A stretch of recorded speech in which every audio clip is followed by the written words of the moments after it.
नमस्कार, माझं नाव रघुवीर आनंदजय राव। मी प्रथम गटातून सहभागी आहे। मी आज गणपती स्तोत्र सादर करत आहे। श्री गणेशाय नमः।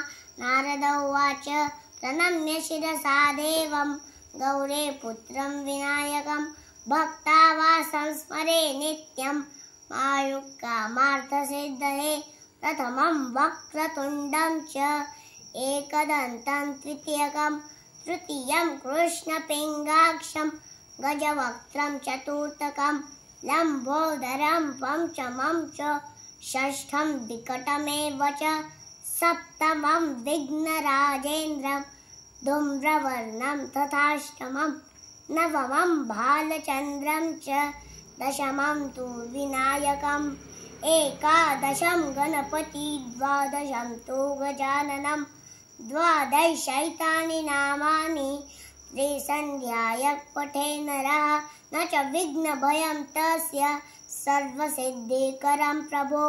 विद्यार्थी लभते विद्या धनार्थी लभते धनं पुत्रार्थी लभते पुत्रात् मोक्षार्थी लभते गतिं जपेत् गणपति स्तोत्रम् षड्भिर्मासे फलं लभे संवत्सरेण सिद्धिं च लभते नात्र संशयः।